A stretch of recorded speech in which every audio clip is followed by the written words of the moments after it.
Bismillahirrahmanirrahim. Today I am here to deliver a lecture on Addison disease. Addison disease, primary adrenocortical deficiency. यानी primary adrenocortical insufficiency.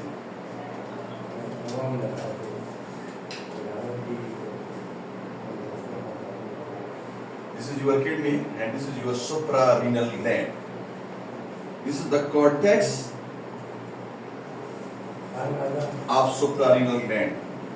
While this is the medulla of your adrenal gland, which we have done in previous lecture.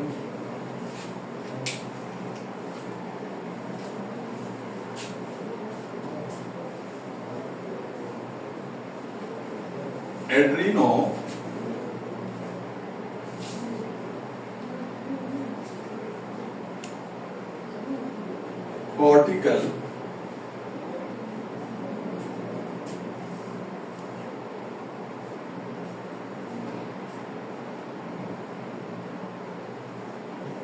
insufficiency. यानी adrenal cortex का माल function, right ना। जो pathogenesis है Edison disease का, pathogenesis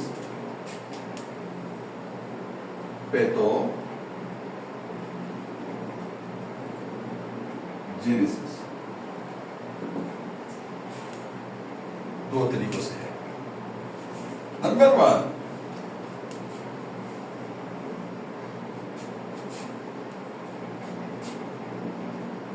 कोई भी disease like HIV, like tuberculosis,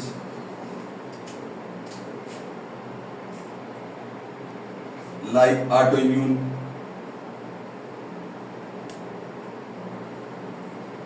आपका immune system antibody बना के आपके एड्रिनल कॉर्टेक्स को टारगेट करता है, इसको डैमेज करता है, इसकी डिस्ट्रक्शन करता है, और इन द रिजल्ट क्या होता है कि एड्रिनोकॉर्टिकल इंसफिशिएंसी होती है।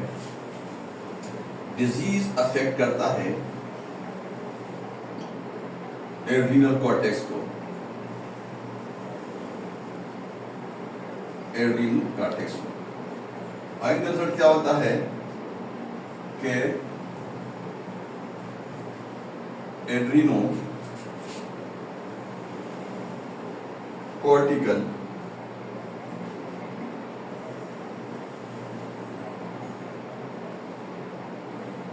इंसफिशिएंसी होती है, राइट। एक ये मैकेनिज्म है। एडिसन डिजीज एक इस तरीके से डेवलप होता है। दूसरा जो तरीका है वो ये है कि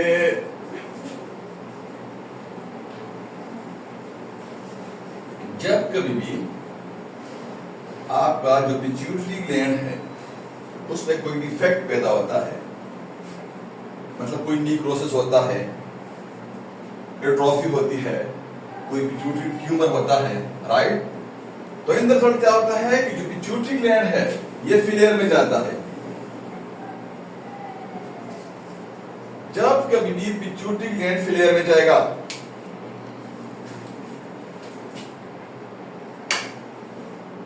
जब कभी भी पिट्यूटरी ग्लैंड फेलियर में जाएगा, let's suppose this is your pituitary, well this is your hypothalamus, right? Pituitary as we learned कि पिट्यूटरी ग्लैंड के दो लोब्स होते हैं, एक इंटीरियर और एक पोस्टीरियर। इंटीरियर लोब से 6 हार्मोन रिलीज होते हैं, growth hormone, FSH, LH, FSH, right. बहुत सारे हार्मोन, 6 हार्मोन, जिनमें एक ACTH, एड्रिनोकॉर्टिकोट्रोफिक हार्मोन भी है, राइट। जब कभी भी एड्रिनोकॉर्टिकोट्रोफिक हार्मोन राइट। जब कभी भी पिट्यूटरी ग्लैंड ACTH की सिक्रीशन करेगा, ACTH क्या करता है कि आपका जो एड्रीनल कॉर्टेक्स है, राइट, इससे 3 हार्मोन जो रिलीज होते हैं, कॉर्टिसोल, एंड्रोजेनस और aldosterone, right.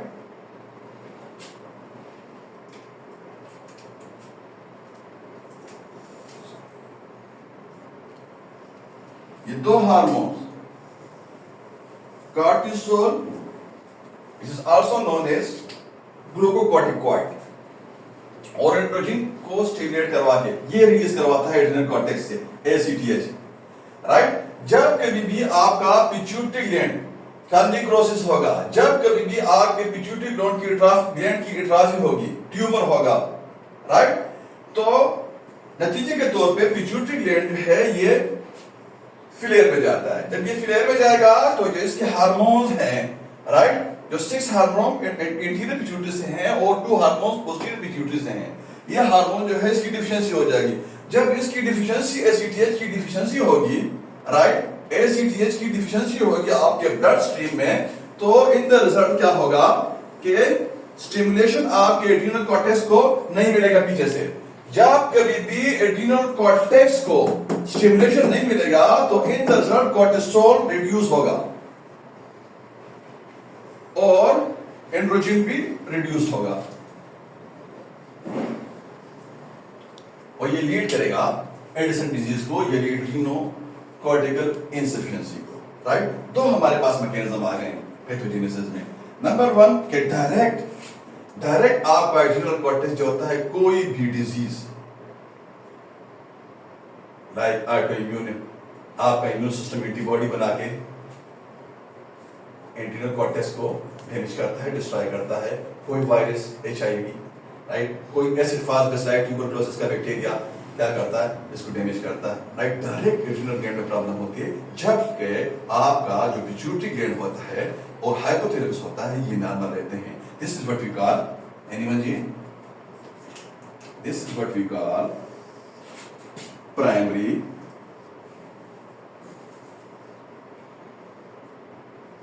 Adreno cortical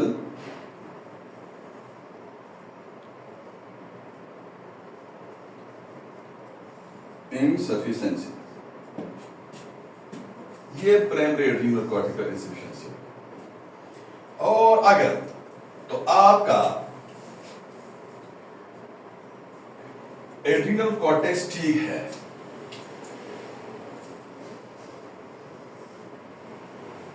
adrenal cortex आपका ठीक है, राइट, पिट्यूटरी के अंदर नीक्रोसिस है या एट्रोफी है, राइट, या ओमा ट्यूमर है, हाइपरप्लेजिया, राइट, और उसके नतीजे में आपका जो पिट्यूटरी होता है ये फेलियर में जाता है। जब ये फेलियर में जाएगा तो क्या होगा, ACTH एड्रीनोकॉर्टिकोट्रॉफिक हार्मोन रिड्यूस होगा। जब कभी भी एड्रीनोकॉर्टिकोट्रॉफिक हार्मोन रिड्यूस होगा तो आपके एड्रीनल कॉर्टेक्स को स्टिमुलेशन नहीं मिलेगा। जब आपके एड्रीनल कॉर्टेक्स को स्टिमुलेशन नहीं मिलेगा तो ये 2 hormones, right, glucocorticoid GC, cortisol और एंड्रोजेंस, ये रिड्यूस होंगे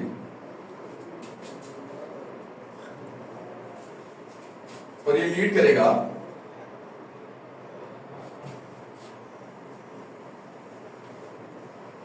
एडिसन डिजीज, राइट। अब यहां एक पॉइंट है, this is very important, right, कि This is what we call, शाबाश anyone, secondary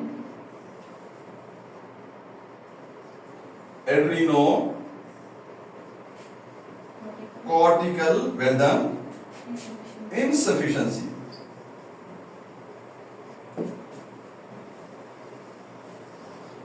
ये हमारे पास तो है primary adrenocortical insufficiency, secondary एड्रीनोकॉर्टिकल deficiency.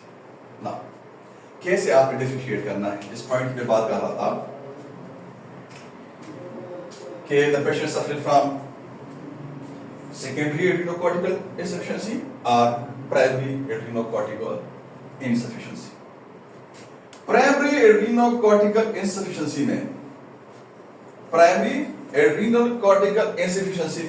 क्या होगा और सेकेंडरी एड्रीनोकॉर्टिकल इंसफिशिएंसी में क्या होगा? आपका जो ये दो हार्मोन्स हैं ग्लूकोकॉर्टिकॉइड और एंड्रोजन, ये पिट्यूटरी के ताबे हैं, जबकि जो एल्डोस्टेरोन है ये पिट्यूटरी के ताबे नहीं है। ये रेनिन, एंजियोटेंसिन, एल्डोस्टेरोन सिस्टम के ताबे है, which we have done in previous lecture, जिसमें हमारा पूरा लेक्चर मौजूद है। राज पे हमारा पूरा लेक्चर मौजूद है, वहां से आप पूरा ये देख सकते हैं कि ये रेनिन, एंजियोटेंसिन, एल्डोस्टेरोन सिस्टम जो है ये कैसे काम करता है। ये राज के ताबे है एल्डोस्टेरोन, राइट। जब कभी भी सेकेंडरी एड्रीनोकॉर्टिकल इंसफिशिएंसी होगी, राइट, जिसमें आपका पिट्यूटरी फेलियर होता है, पिट्यूटरी फेलियर होगा तो पिट्यूटरी फेलियर के नतीजे में ये जो कॉर्टिसोल है, एंड्रोजन, ये रिड्यूस होंगे, जबकि एल्डोस्टेरोन पिट्यूटरी के ताबे नहीं है। जब कभी भी रेनिन, एंजियोटेंसिन, एल्डोस्टेरोन सिस्टम में कोई पैथोलॉजी नहीं आएगी तो ये एल्डोस्टेरोन बरकरार रहेगा। इसका जो लेवल है, इसका जो नॉर्मल लेवल है, ये अपनी जगह पे रहेगा, ये रिड्यूस नहीं होगा, right. Again secondary adrenocortical insufficiency में क्या होगा कि ये दो हार्मोन जो हैं कॉर्टिसोल और एंड्रोजन, ये रिड्यूस होंगे, जब कभी आपका एल्डोस्टेरोन जो है ये रिड्यूस नहीं होगा, ये नॉर्मल रहेगा, राइट। जबकि जो आपका प्राइमरी एड्रीनोकॉर्टिकल इंसफिशिएंसी है, जिसमें adrenal cortex, entire adrenal cortex जो होता है ये डैमेज होता है। अब जब एंटायर एड्रीनल कॉर्टेक्स डैमेज होगा और पीछे से पिट्यूटरी, एंटीरियर पिट्यूटरी एसीटीएच से स्टिमुलेशन देगा, तो यहां आपका जो एड्रीनल कॉर्टेक्स है वो क्या, वो डिस्ट्रॉय है, वो है ही नहीं, वो डैमेज है मुकम्मल। तो ये तीनों के तीनों हार्मोन जो होंगे ये रिड्यूस होंगे, राइट। तो ऐसे आपने पहचानना है, ऐसे आपने डिफरेंशिएट करना है कि अगर एल्डोस्टेरोन का लेवल नॉर्मल है, जबकि कॉर्टिसोल और एंड्रोजन जो है इनका लेवल जो है ये रिड्यूस हो गए हैं, तो इसका मतलब ये होगा कि ये the patient suffer from secondary adrenocortical insufficiency. अगर ये तीनों के तीनों हार्मोन्स हैं, अगर तीनों के तीनों हार्मोन्स की रिडक्शन हो गई है, वो रिड्यूस हो गए हैं, तो इसका मतलब ये होगा कि the patient suffer from primary adrenocortical insufficiency. Am I correct? Addison disease क्या होता है? We have learn. Addison disease develop कैसे होता है, इसका पैथोजेनेसिस क्या है, we have learn. Now aetiology of the Addison disease, ये कॉज क्या है, कॉजेशन, राइट। एटियोलॉजी को एडिसन डिजीज के हम दो हिस्सों में तकसीम करते हैं, एक कॉमन और एक अनकॉमन। कॉमन हमारे पास क्या है, यदि एड्रीनल कॉर्टेक्स को ज्यादातर डिस्ट्रॉय करने वाला जो घास है वो है ऑटोइम्यून। आपका इम्यून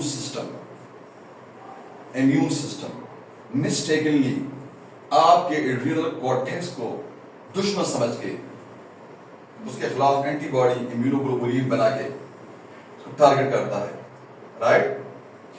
उसको टारगेट करता है एंटीबॉडीज, इम्यूनोग्लोबुलिन, इसको टारगेट करते हैं, राइट। एक ये हमारे पास है जिसके नतीजे में एड्रीनोकॉर्टिकल इंसफिशिएंसी होती है, right. Number 2, acid fast bacilli is in other cause of adrenocortical insufficiency। जो आपका टीबी का बैक्टीरिया एसिड फास्ट बेसिलाई है, ये क्या करता है, ये आपका एड्रीनल कॉर्टेक्स को डिस्ट्रॉय करता है, राइट। इसके बाद बायलेटरल एड्रीनल एक्टोमी यानी surgical removal of adrenal gland अगर किसी वजह से किसी मरीज का हुआ हो तो बिना एड्रीनोकॉर्टिकल इंसफिशिएंसी होगी। HIV एड्स यानी ह्यूमन इम्यूनो डिफिशिएंसी वायरस, ये वायरस मुदाफित निजाम को कमजोर करता है, तबाह कर देता है आपके डिफेंस सिस्टम को, ये टारगेट करता है आपके डिफेंस सिस्टम को, राइट।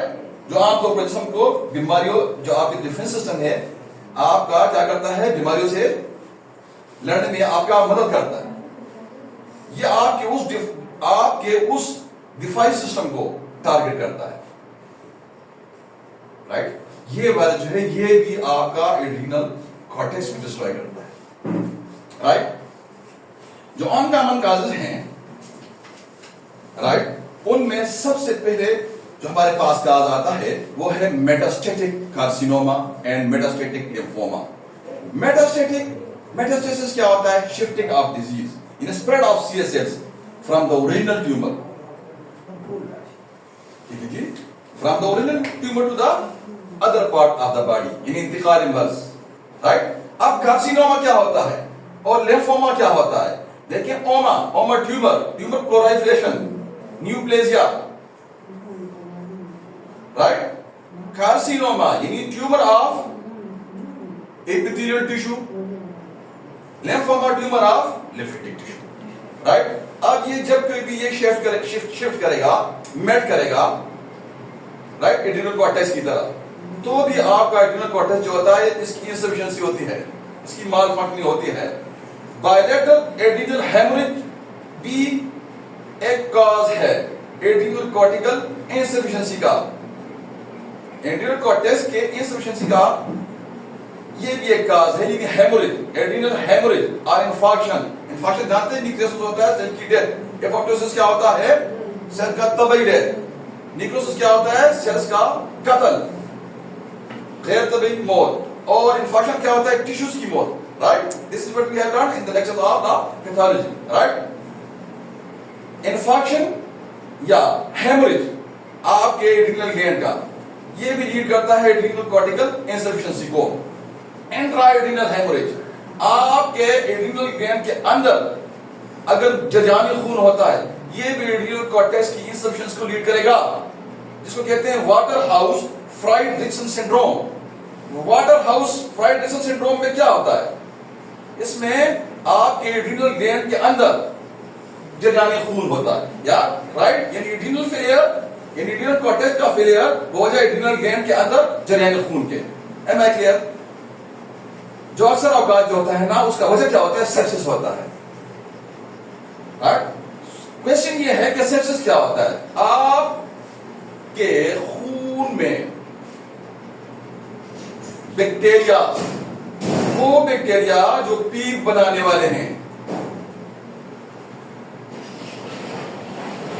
उन बैक्टीरिया का पीप, बैक्टीरिया और उनके जहरीला टॉक्सिन्स अगर आपके खून में मौजूद हैं, this is what we call sepsis.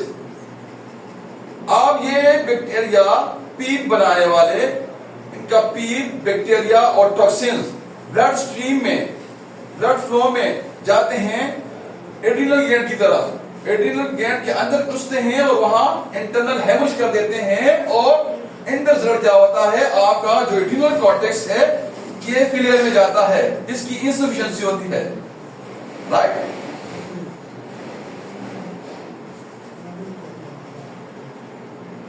Adrenal cortex की डिफिशिएंसी के अनकॉमन कॉजेज में जो हमारे पास नेक्स्ट कॉज है वो है हीमोक्रोमेटोसिस।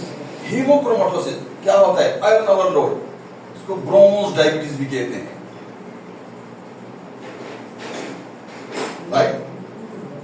ये भी काज है आपके एड्रिनल कॉर्टेक्स के फेलियर का, ये भी आपके एड्रिनल कॉर्टेक्स को करवाता है।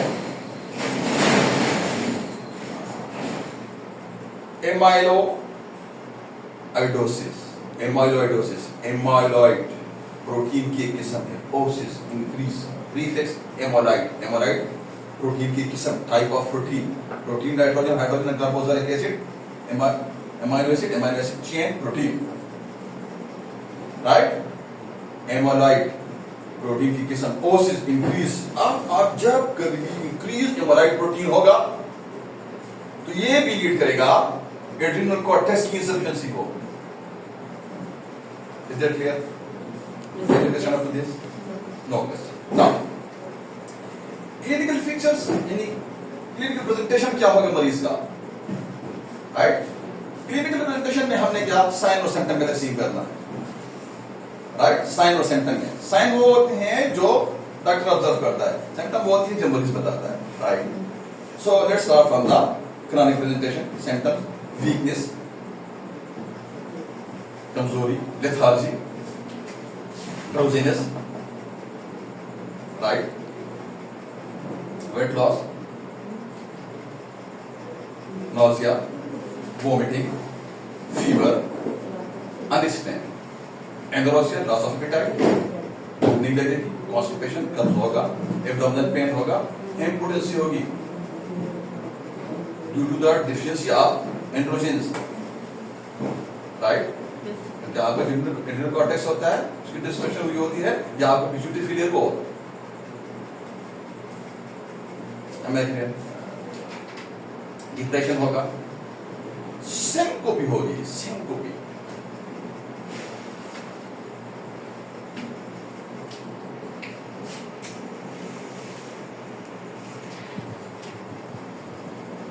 सिंकोपी, एनीवन, सिंकोपी क्या होती है? आर्जी तौर पर बेहोश होना due to low blood pressure, आर्जी तौर पर बेहोश होना due to low blood pressure, hypotension. अब यहां जो हाइपोटेंशन होगा वो क्या, वो पोस्टल हाइपोटेंशन होगा। पोस्टल हाइपोटेंशन क्या होता है, यानी नॉर्मली उसका बीपी ठीक रहता है, प्रेशर उसका ब्लड का प्रेशर ठीक रहता है, लेकिन जब बैठेगा या खड़ा होगा तो उसका बीपी ड्रॉप करेगा। This is what we call postal hypertension, यानी खड़े होने या बैठने से बीपी कम होना पोस्टल हाइपरटेंशन कहलाता है, राइट। माइल्जिया होगा, myalgia means algia pain, muscle pain in muscle is known as myalgia होगा। मेंटल इरिटेबिलिटी होगी, यानी ज़हनी चिड़चिड़ापन होगा, राइट। ये आपका जो ज़हनी जो मेंटल इरिटेबिलिटी है, it may be the persisting symptoms, ये पर्सिस्टिंग सिम्पटम हो सकता है, मतलब ये पर्सिस्ट करेगा, और ये बाकी सिम्पटम जो होंगे वो ऑन ऑफ होंगे, और ये सिम्पटम जो होगा ये पर्सिस्ट करेगा, राइट। साइंस क्या होंगी, जब आप मरीज को एग्जामिन करेंगे और एग्जामिनेशन आपने क्या फाइंडिंग्स आपको मिलेंगी, राइट। फाइंडिंग्स में आपको हाइपर पिगमेंटेशन मिलेगा, हाइपर प्रीफिक्स, हाइपर का मतलब क्या, इंक्रीज पिगमेंटेशन, पिगमेंट, राइट, यानी unusual darkening of the skin आपको मिलता, राइट। ये आपको मोर प्रोमिनेंट होगा, पिगमेंटेशन मोर प्रोमिनेंट होगा आपका नकल्स पे, ये KNUCKLES, के साइलेंट है, नकल, ये आपके नकल्स हैं, ये राइट, ये जो जोड़ है उंगलियों के, ये आपके नकल्स हैं, इनमें के साइलेंट है, स्टार्ट पे आपने के लिखना है KNUCKLES, नकल्स, उंगलियों की जोड़। यहाँ आपका हाइपर पिगमेंटेशन जो होता है ये प्रोमिनेंट आपको मिलेगा। हाइपर पिगमेंटेशन का क्या मैकेनिज्म है, लास्ट में हमने लेक्चर के आखिर में हमने आपके लिए रखा हुआ है, पिगमेंटेशन का मैकेनिज्म क्या है।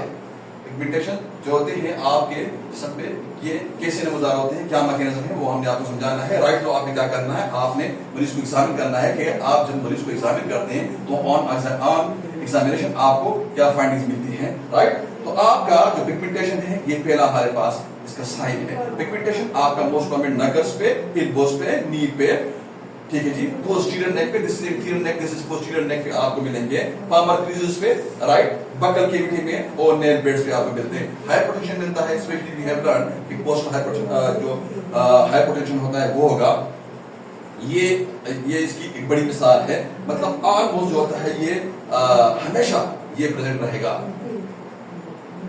ये पोस्ट हाइपरटेंशन, राइट। नंबर 3 क्या होगा? वाइट हीलियो होगा, यानी आपका जो स्किन होगा बस, इसको कहते हैं vertigo is present in 10 to 20% of cases. जो आपके एडिसन डिजीज के 10 to 20% ऑफ केसेस हैं, यहाँ आपको बस में मिलता है, यानी आप इसको हाइपोपिगमेंटेशन कह लें।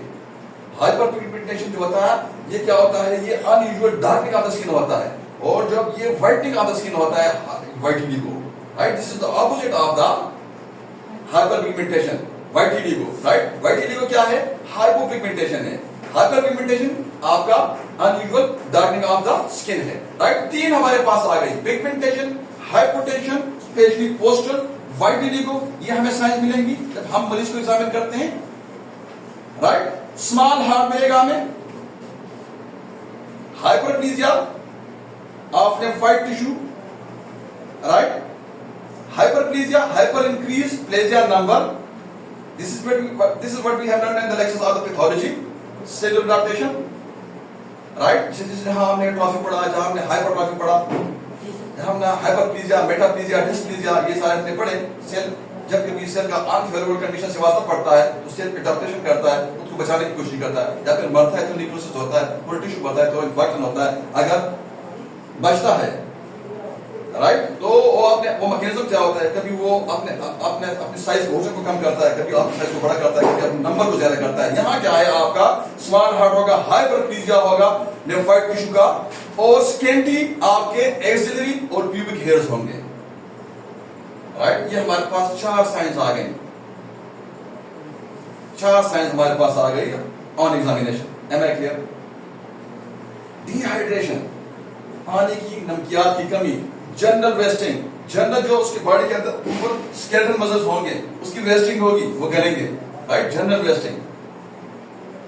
सूखापन, this is a characteristic feature of Addison disease, right. Acute presentation क्या होगा एडिसन डिजीज का? एक्यूट प्रेजेंटेशन में many patient are not diagnosed in chronic phase and present with acute adrenal crisis। Causes क्या होती हैं acute presentation की? Intercurrent diseases, यानी बार-बार अमराज का होना, इन्फेक्शंस, और सर्जरी में भी द प्रीसिपिटेटिंग फैक्टर। बार-बार अमराज का इन्फेक्शंस, सर्जरी, ये इमीडिएट कॉज हो सकते हैं आपका एक्यूट एडिसन डिजीज के, राइट। इसकी क्या सिम्टम्स होगी? अनएक्सप्लेन्ड फीवर होगा, पीयूओ होगा।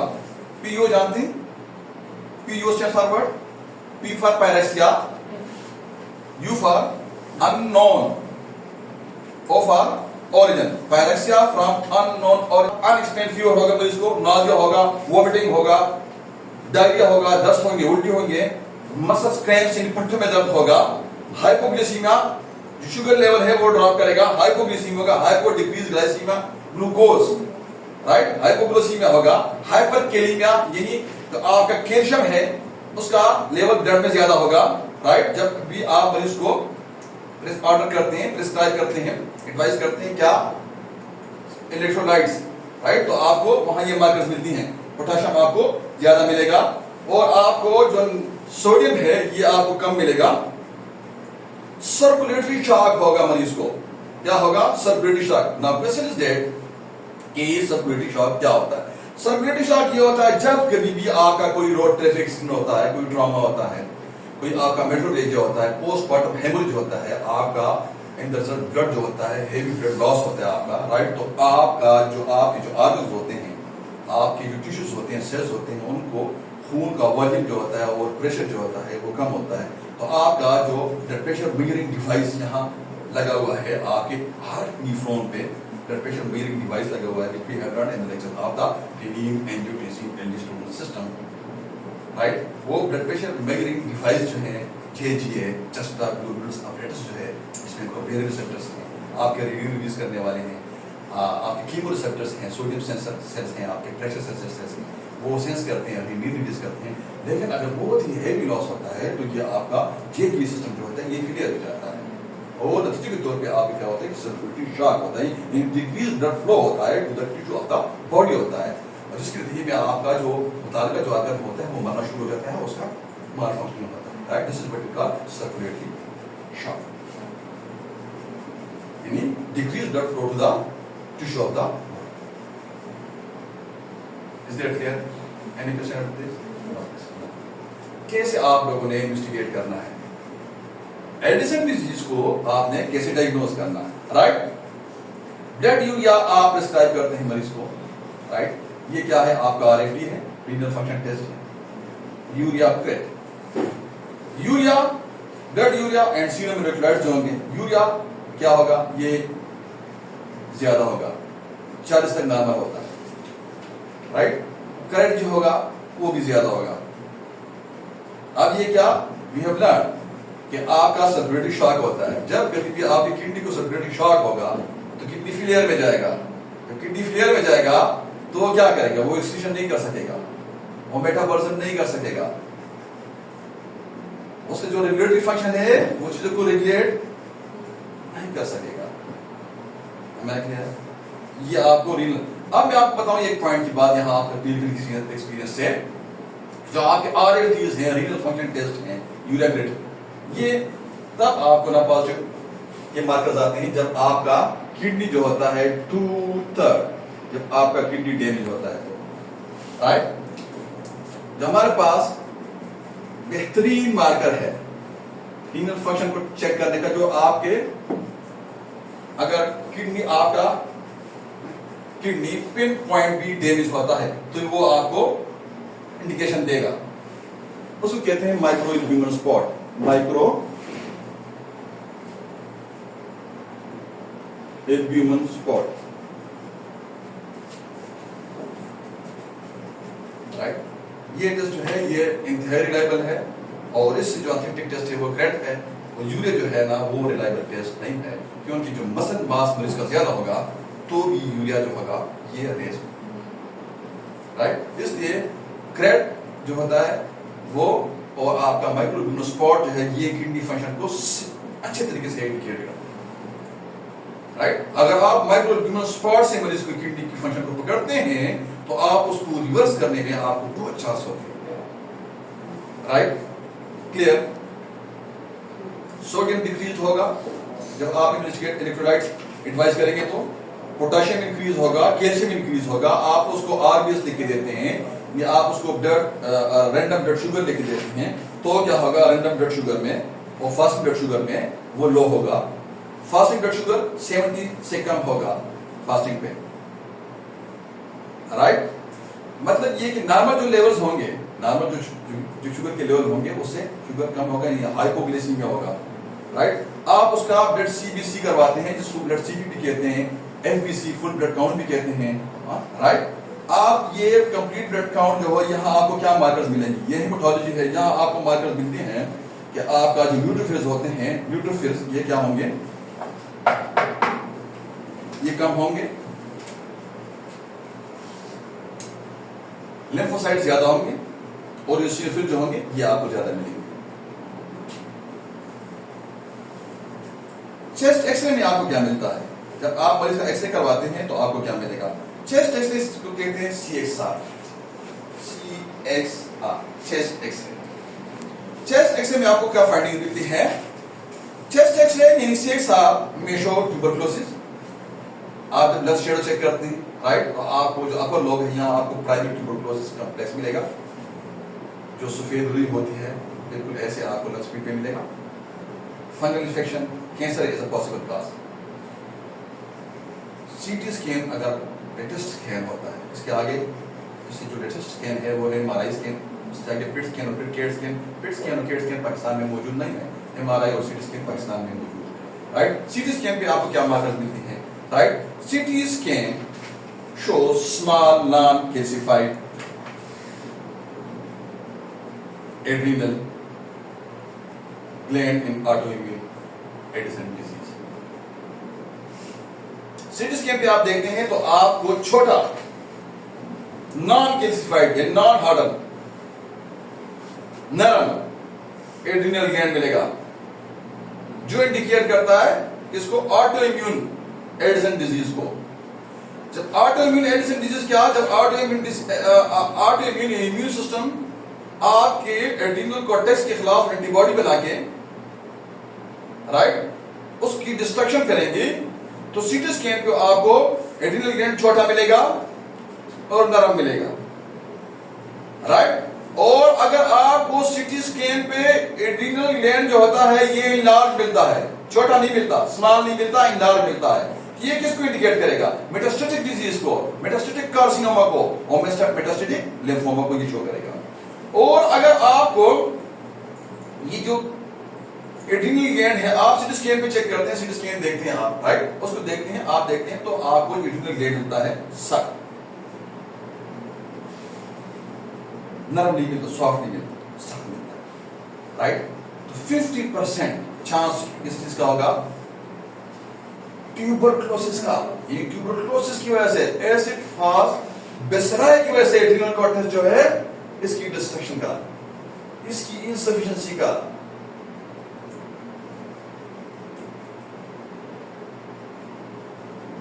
एसिड फास्ट बेसिलाई की वजह से adrenal cortex, adrenal cortical insufficiency का 50% ये चांस होता है।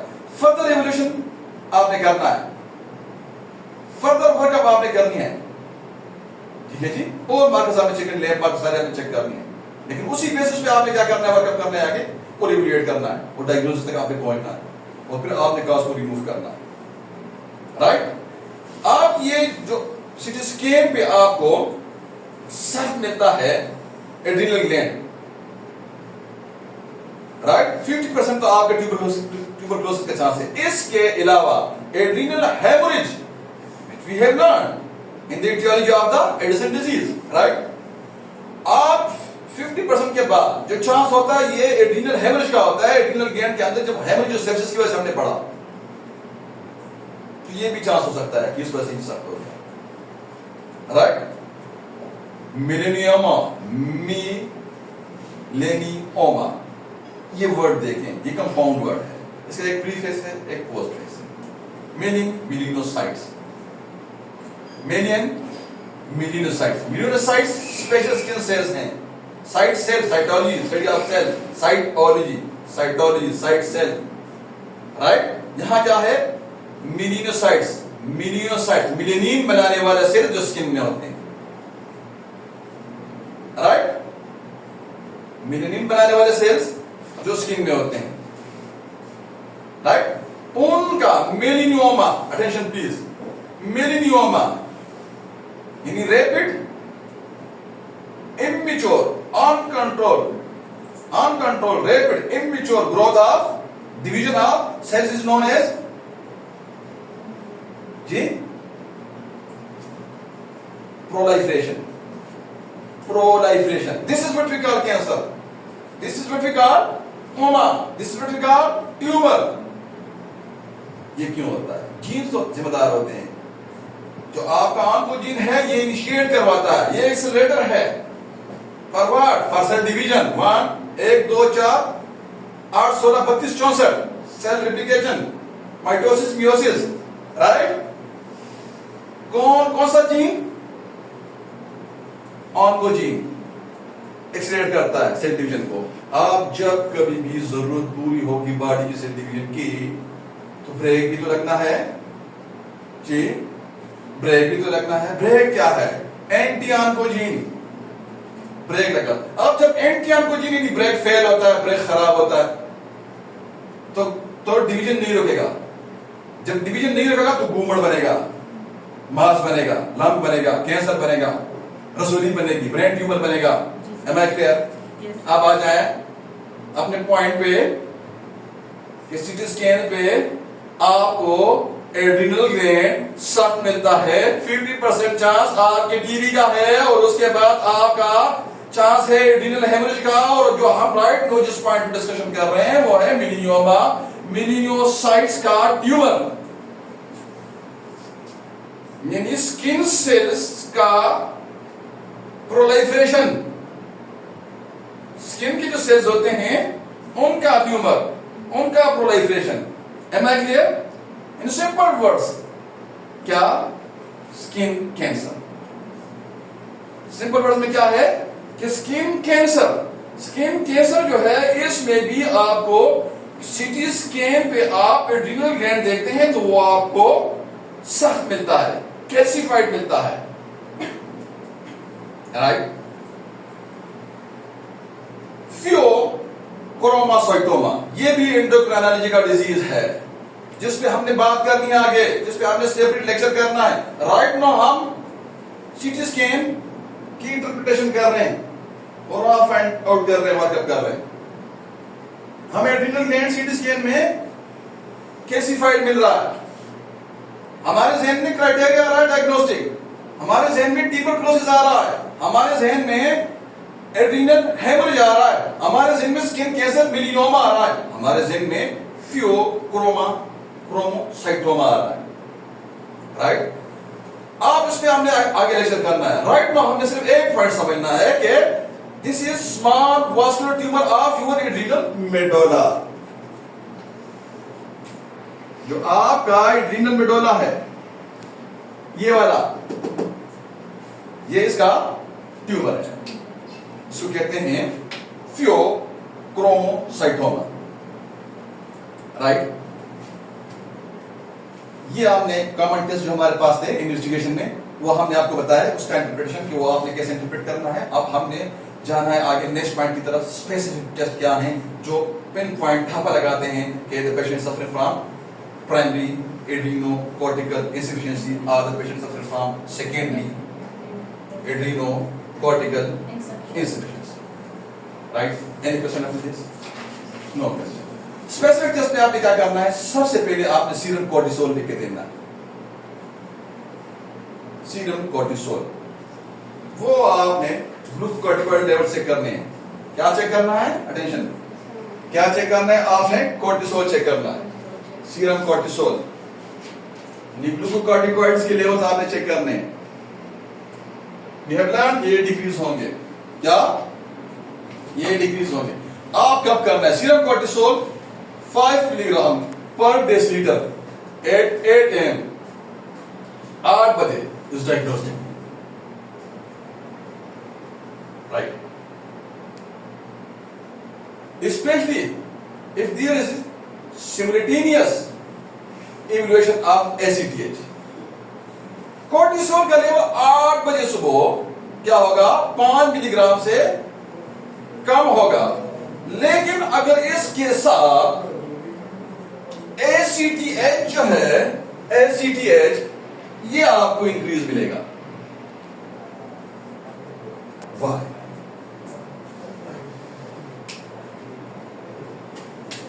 जब कभी भी किसी भी कोई भी डिजीज आपके एड्रिनल कॉर्टेक्स को डिस्ट्रॉय करेगा और एड्रिनोकॉर्टिकल इंसफिशिएंसी करेगा, राइट? तो कॉर्टिसोल और एंड्रोजेंस कम होंगे। जब कॉर्टिसोल ब्लड स्ट्रीम में कम होगा, कॉर्टिसोल ब्लड स्ट्रीम में कम होगा, राइट? तो आपका जो पिट्यूटरी है, पिट्यूटरी, इंटीरियर पिट्यूटरी, ये एक्टिवेट होगा। ये एक्टिवेट होगा तो ये interior pituitary ACTH adrenocorticotropic hormone release करेगा जो एड्रिनल कॉर्टेक्स पे जोर लगाएगा, इसको स्टिमुलेट करेगा कि कोर्टिसोल रिलीज करो। अब एड्रिनल कॉर्टेक्स जो है आगे से डैमेज है, राइट? तो कोर्टिसोल आगे रिलीज नहीं कर रहा, ये पीछे से बार बार केमिकल मैसेज करता है, राइट? एक दफा मैसेज करता है, वो नहीं काम कर रहा, दोबारा उसको कहता है थ्रू ACTH, क्योंकि वो डैमेज है, डिस्ट्रॉय है, नहीं काम कर रहा, बार बार कहेगा। तो इन रिजल्ट क्या होगा? आपके ब्लड के अंदर जो ACTH होगा, ये क्या? ये एक्सीड करेगा।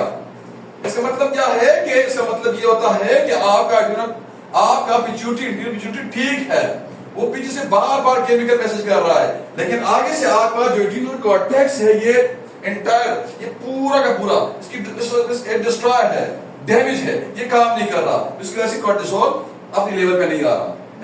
स्पेसिफिक टेस्ट में क्या आपको कॉर्टिसोल जो है एट एम पे आपको 5 मिलीग्राम पर डेसीलीटर से कम मिलते हैं, और खासकर अगर इसके साथ एसीटीएच जो है वो इंक्रीज है तो it is diagnostic, it will be diagnostic, right.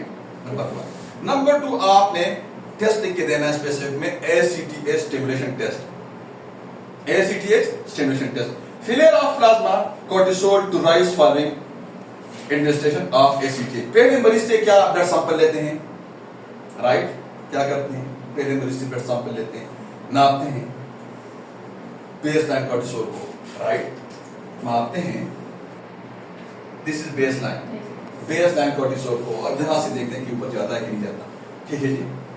ACTH stimulation test में क्या करते हैं, क्या प्रोसीजर इसका ब्रीफली मैं आपको बताना चाहता हूं, राइट, कि पहले मरीज से ब्लड सैंपल लेते हैं, नापते हैं बेसलाइन कॉर्टिसोल को, फिर उसको मसनूई एसीटीएच का इंजेक्शन लगाते हैं जो आपका मार्केट में अवेलेबल है कोसेंट्रोफिया के नाम से, कोसेंट्रोफिया के नाम से आपके मार्केट में मौजूद है, वो इंजेक्ट करते हैं। हाफ घंटा या घंटा बाद मरीज से दोबारा खून लेते हैं, खून का सैंपल लेते हैं, कॉर्टिसोल लेवल नापते हैं और उसको एनालाइज करते हैं। This is what we call ACTH stimulation test, clear. ACTH adrenocorticotrophic hormones को नापते भी हैं, यानी measurement of ACTH. Increase ACTH with decrease or normal level of cortisol confirm primary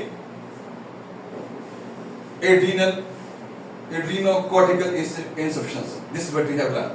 Right? आगे बढ़ते हैं। आप स्पेसिफिक टेस्ट में आगे आपने एड्रीनल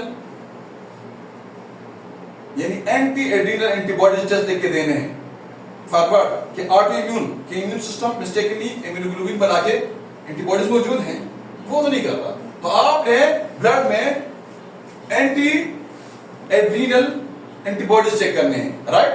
ये आपको मिलते हैं आपका जो एड्रीनोकॉर्टिकल डिफिशियंसी के मरीज आपके पास आते हैं तो 50% में आपको ये एंटीबॉडीज मिलते हैं, 50%, राइट। 50% जो ऑटोइम्यून एड्स एंड डिजीज का मरीज आपके पास आते हैं उनमें आपको एंटीबॉडी मिलेंगे, बाकी जो 50% है उनको उनका ऑटोइम्यून जो इम्यून सिस्टम है वो मिस्टेकली आपके एड्रीनोकॉर्टिक्स को टारगेट तो जरूर करता है, लेकिन एंटीबॉडीज आपको ब्लड में नहीं मिलते। मतलब ये इन अदर वर्ड्स कि आप एंटी एड्रीनल एंटीबॉडीज टेस्ट लेके देते हैं तो यू शुड केयर, या आपने इसको ज़हन में रखना है, पक्का ज़हन में बिठाना है कि 50% आपके टेस्ट में डिफिशियंसी है, 50% ये आपको डिसीव करेगा, ये इसका ब्लाइंड एरिया है, तो आपने ये ज़हन में रखना है। मतलब आपने पक्का लेवल नहीं करना कि नहीं ऑटोइम्यून डिजीज ऑटोइम्यून एड्रीनोकॉर्टिकल डिफिशियंसी नहीं है, ये आपको रूल आउट करके नहीं देगा, 50% ये आपको रूल आउट करके देगा कि ये जो आपका मरीज है ये ऑटोइम्यून एड्स एंड डिजीज का मरीज नहीं है। इन अदर वर्ड्स अगर आपका जो एंटी एड्रीनल एंटीबॉडीज टेस्ट है अगर ये आपके नॉर्मल भी आते हैं तो भी आपने ध्यान में रखना है कि हो सकता है 50% चांस है कि ये ऑटोइम्यून एड्स एंड डिजीज हो, right, clear. Serum aldosterone, right, serum aldosterone test specific test है आपका, क्या ये आपका एड्स एंड डिजीज को डायग्नोस करने का। डिक्रीज यानी reduced with high plasma renin activity, ये रिड्यूस होगा, हाई प्लाज्मा रेनिन एक्टिविटी होगी, renin which we have learn in the lecture of the renin angiotensin aldosterone system. जो आपका रेनिन सेल्स जो होते हैं जेजीए जस्टा ग्लोमेरुलस apparatus, जो आपका जो एफरन आर्ट्यूल जो निफ्रॉन का एफरन आर्ट्यूल है वहां जो लगा हुआ है वो वहां से जो रेनिन रिलीज होते हैं किसके रिस्पांस में आपके जब बीपी ब्लड प्रेशर और जब वॉल्यूम आपका कम होता है तो रेनिन, ये रेनिन जो होगा ये ज्यादा होगा और आपका जो इंटेस्टिनो होगा ये कम होगा, right. Now, another point which is very important, mechanism of features of adrenal insufficiency. क्या mechanism है, right? क्या mechanism है आपका जो adrenal insufficiency के जो एड्स एंड डिजीज के जो फीचर्स आती हैं, जो सिम्टम्स बॉडी में मुदार होती हैं, इसका mechanism क्या है? जैसे मैंने आपको बताया कि पिगमेंटेशन, मैंने आपको बताया कि पिगमेंटेशन क्यों होता है, डार्कनिंग ऑफ स्किन क्यों होता है, वाइटिलिगो क्यों होता है, राइट? ये आज हमने करना है। ठीक, अब हमने क्या करना है, 4 हार्मोन एसीटीएच, कार्टिसोल, एल्डोस्टेरोन और एंड्रोजन्स के जो है अलग अलग हमने अलामत देखनी है, राइट? हमारे पास 4 हार्मोन हैं, हमारे पास एसीटीएच है, कॉर्टिसोल है, एल्डोस्टेरोन है, एंड्रोजन है, और इनकी हमने अलग अलग अलामत देखनी है, right? So let's start from the glucocorticoids, right? वहां से शुरू कर लें, कॉर्टिसोल से शुरू कर लें। Feature of glucocorticoid insufficiency, glucocorticoid कम होगा तो आपको क्या फीचर्स आएंगी, वीकनेस होगा, वेट लॉस होगा, मरीज लेथार्जिक मलेज होगा, लॉस ऑफ एपेटाइट होगा, नोजिया होगा, वोमिट होगा, डायरिया होगा एंड कॉन्स्टिपेशन होगा, राइट? पोस्टल हाइपरटेंशन होगा which we have done due to sodium loss. जब सोडियम लॉस करेगा, देखिए जब आपका न्यूफ्रॉन से ग्लोमेरुलस से न्यूफ्रॉन से एफ्रन थ्रू आपके ब्लड स्ट्रीम से थ्रू एफ्रन आर्टिक्यूल आपके बोमिन कैप्सूल में, आपका ग्लोमेरुलस में बेसमेंट मेम्ब्रेन से एक्सक्रीट होता है सोडियम। तो जो आपका ट्यूब्यूल्स होते हैं, शाबाश, जो प्रोक्सिमल कवरेट ट्यूब होता है, जो लूपा फेनले होता है, जो डिस्टल कवरेट ट्यूब होता है, उसके जो आउटर वॉल होता है उस पे कीमोरिसेप्टर्स सोडियम सेंसिटिव सेल लगे होते हैं जो सोडियम को सेंस करते हैं, सोडियम को रीअब्सॉर्ब करते हैं, ब्लड स्ट्रीम में शामिल करते हैं फॉरवर्ड कि आपकी बीपी के प्रेशर को वॉल्यूम को आप रखें, राइट? होता है ना ऐसे। अब यहां क्या होता है, अब यहां क्या होता है कि पोस्टल हाइपोटेंशन होगा ड्यू टू सोडियम लॉस। अब हमें समझ आ गया कि पोस्टल हाइपोटेंशन क्यों होता है, हमें समझ आ गया कि पोस्टल हाइपोटेंशन क्यों होता है, ड्यू टू सोडियम लॉस होता है।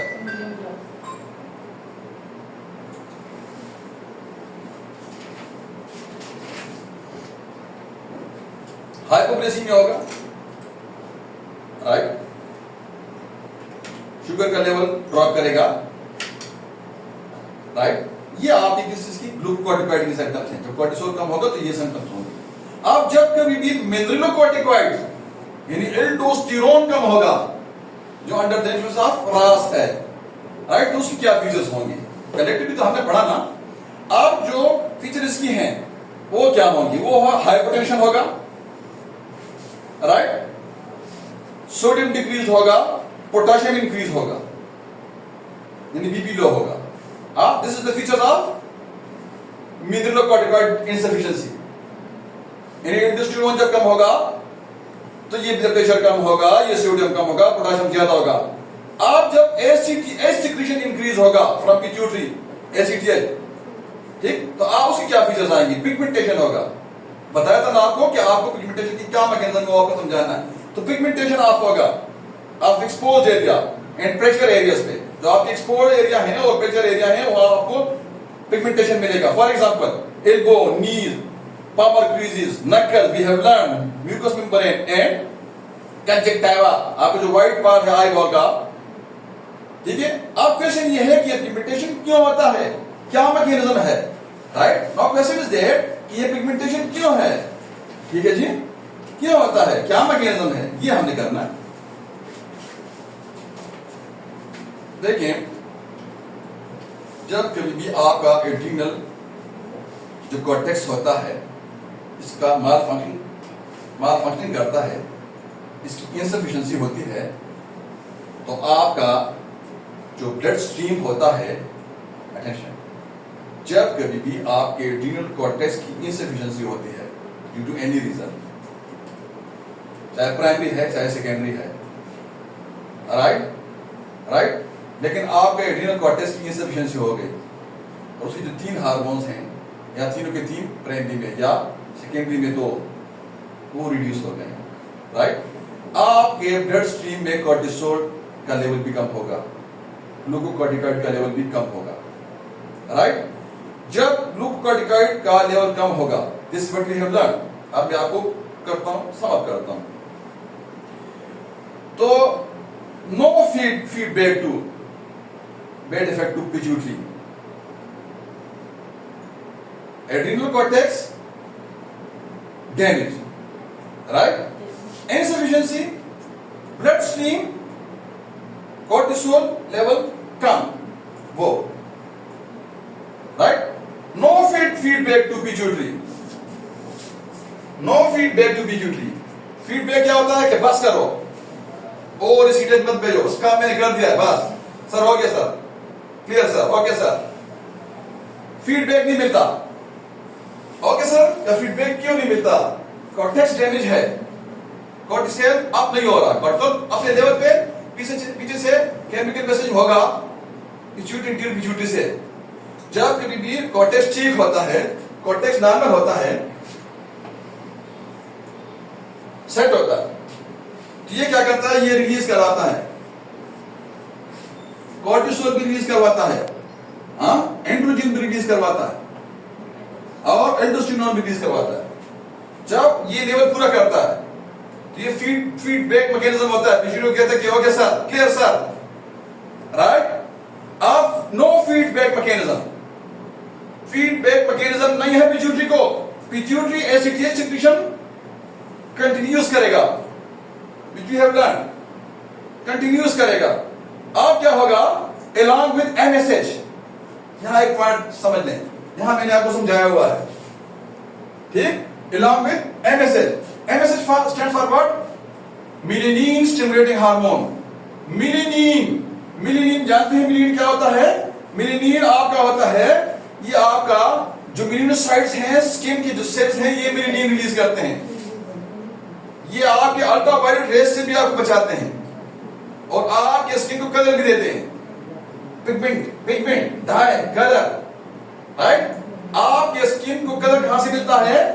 आपके स्किन को कलर मिलता है मेलिनोसाइट से, मेलिनोसाइट के मेलेनिन से. आपके स्किन को प्रोटेक्शन कहां से मिलता है? मेलेनिन से. किससे? अल्ट्रावायलेट रेजेस से. समझ गए आप? जो लोग इक्वेटर खतीस जवाब पे होते हैं, जो नीग्रोस हबशी लोग हैं, इनके मेलिनोसाइट ज्यादा होते हैं. उनको उनका सन रेजेस उन पे, अल्ट्रावायलेट रेजेस उन पे बिल्कुल डायरेक्ट आती हैं, तो उनका स्किन प्रोटेक्शन के लिए मेलिनोसाइट्स को, स्किन के सेल्स को बढ़ाता है, स्किन के सेल्स को बढ़ाता है, ताकि वो ज्यादा मेलेनिन, ज्यादा सनस्क्रीन, ज्यादा सन ब्लॉक, ज्यादा रिलीज कर सके, ताकि सन बिल्कुल डायरेक्ट है इक्वेटर पे, right. This let's suppose this is globe, ये दुनिया है, जमीन है, राइट. This is equator. अच्छा, ये नॉर्दर्न पोल है, ये साउदर्न पोल है, राइट. और यहां ये पाकिस्तान है, खित्ता मुतदिला में. पोल्स पे क्या है? पोल्स पे यूरोप पड़ा हुआ है, जिनके मेलिनोसाइट्स इंतहाई कम होते हैं, इसलिए वो गोरे होते हैं, व्हाइट होते हैं. जो इक्वेटर पे हैं, ये नीग्रोस हैं, जिनके मेलिनोसाइट्स बहुत ज्यादा होते हैं, तो उनका स्किन बहुत डार्क होता है, इसको हम ब्लैक कहते हैं.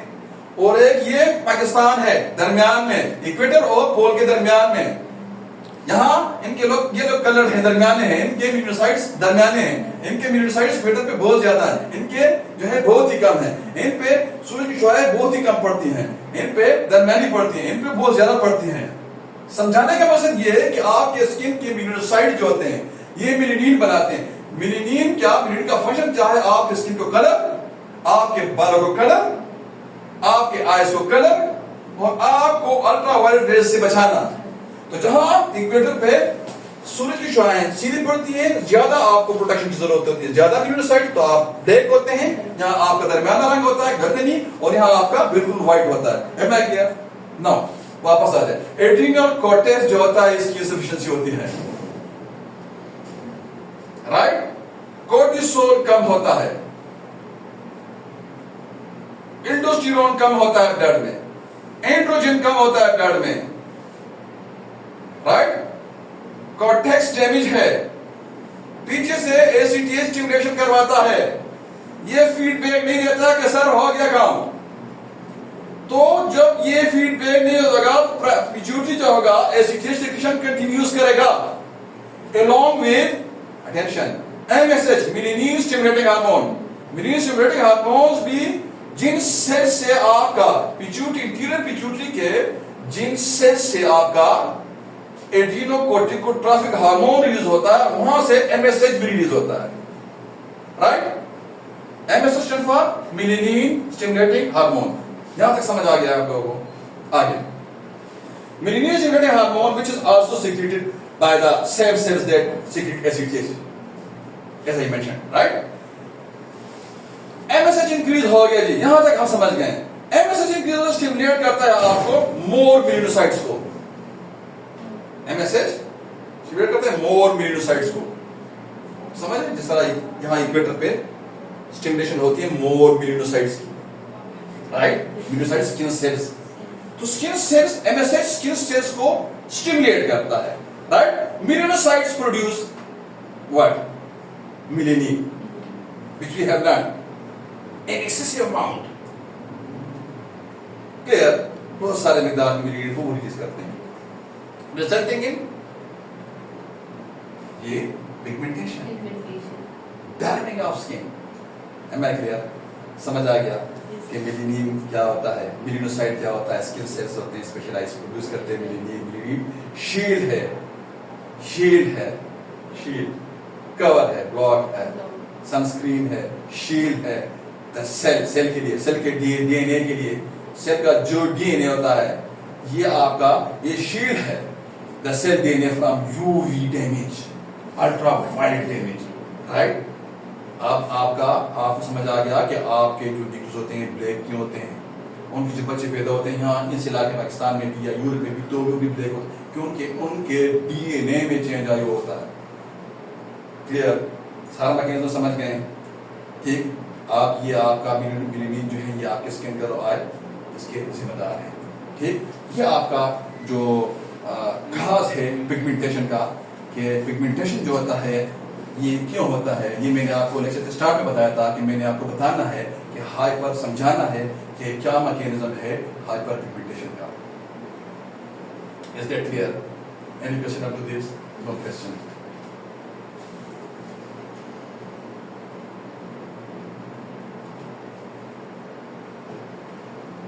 Decrease body hairs, especially axilla and pubic hairs. ठीक है जी, ये पिगमेंटेशन की का मैकेनिज्म हमें समझ आ गया है। अब हमने ये कि ये जो आपकी बॉडी हेयर्स हैं, जो आपके एक्सेला के हेयर्स हैं, ये स्किन क्यों होते हैं, हेयर्स हैं स्किन क्यों होते हैं, क्या मैकेनिज्म, ये भी हमने समझना है, राइट? इसकी वजह है आपके एंड्रोजन डेफिशिएंसी की, वो वाला जो आप पिट्यूटरी का अंडर काम करता है, राइट? आगे मैं आपको बताऊं कॉर्टिसोल, एंड्रोजन, एंडोस्टेरोन। आप जो ये आपका एंड्रोजन है, जब इसकी डिफिशिएंसी आएगी, इसकी डिफिशिएंसी आएगी तो आपके प्यूबिक हेयर स्कैंटी होंगे, आपके एक्सिला की जो हेयर्स होंगे वो भी स्कैंटी होंगे, राइट? हाँ, लास्ट पॉइंट जो है हमारे पास वो है ट्रीटमेंट, राइट? ट्रीटमेंट क्या है? आज मैंने आपको एलोपैथिक ट्रीटमेंट समझाना है। नेक्स्ट जो अपकमिंग हमारा लेक्चर होगा वो मैंने आपको होम्योपैथिक ट्रीटमेंट समझाना है कि हमने होम्योपैथिकली इसको कैसे ट्रीट करना है। यहाँ एलोपैथिक में हमारे पास मैनेजमेंट मौजूद है और वहाँ होम्योपैथिक में हमारे पास ट्रीटमेंट भी मौजूद है, अल्हम्दुलिल्लाह। Am I clear? तो so let's start the treatment of the allopathic treatment of the Addison disease. Allopathic treatment में क्या है? ग्लूकोकॉर्टिकॉइड आपने टेस्ट करवाना है। ग्लूकोकॉर्टिकॉइड जानते हैं आप लोग, right? We have learn repeatedly जो ग्लूकोकॉर्टिकॉइड्स हैं ये क्या हैं? ये आपका कॉर्टिसोल है। क्या है आपका? कॉर्टिसोल। ये मार्केट में किन किन नामों से मिलता है? ये आपको बिग्लो मेथोसोन के नाम से मिलेगा, कॉर्टिसोन के नाम से मिलेगा, बीटा मेथोसोन के नाम से मिलेगा, हाइड्रोकॉर्टिसोन सोलोकॉर्टिफ के नाम से मिलेगा, राइट? प्रेडनिसोलोन के नाम से मिलेगा, एटसेट्रा। कॉर्टिसोल अगर आप देते हैं, आप ने क्या करना है? 20 से 25 मिलीग्राम आपने डेली देना है, 10 मिलीग्राम डेली आपने देना है। अब आपने इसको डिवाइड करना है, राइट? कैसे डिवाइड करना? सुबह 10 बजे सुबह आपने नींद से जागने के बाद ऑन वेकिंग, जब मरीज जागता है तो आपने उसको 10 मिलीग्राम गोली खिलानी है। किस चीज की? कॉर्टिसोल की, राइट? दोपहर को आपने लंच टाइम में 5 मिलीग्राम और असर को आपने 5 मिलीग्राम खिलानी है, या आपने उसको प्रेडनिसोलोन देना है, राइट? 7 से 5 मिलीग्राम डेली आपने उसको खिलाना है। 5 मिलीग्राम सुबह जागने पे और 5 मिलीग्राम जो होता है असर के दाखिल होने पे आपने उसको खिलानी है। जब असर दाखिल होगा दोपहर खत्म होगा, राइट? डिक्सामेथासोन आप दे सकते हैं, रेयरली यूज होता है, बहुत सारे साइड इफेक्ट्स हैं, मैदा खराब करता है, बोन में सप्रेशन करता है, बहुत सारे प्रॉब्लम्स पैदा करता है, हर्सुटिज्म करवाता है, औरतों के चेहरे पे बाल, अनवांटेड जो हेयर्स होते हैं ये पैदा करता है, बहुत सारे। लेकिन अगर आपको कभी हाइड्रोकॉर्टिसोन या आप कॉर्टिसोल नहीं मिलता तो you should go for dexamethasone, right? 0.75 mg daily आपने देना है, डिवाइडेड डोजेस में कैसे देना है? 0.5 mg सुबह जागने पे और 0.25 mg असरदार होने पे आपने देना है, राइट? फ्लूट्रोकॉर्टिसोन आपने कैसे देनी है? 50 से 40 यूजी डेली, 50 से 40 यूजी मतलब microgram, microgram not milligram, right? Microgram आपने डेली उसको देनी है। अगर टी की वजह है एड्रीनोकॉर्टिकल इंसफिशिएंसी का, राइट? टी की वजह है, right? Then tuberculosis chemotherapy should be given. Am I clear? Any question after this? Thank you very much, class.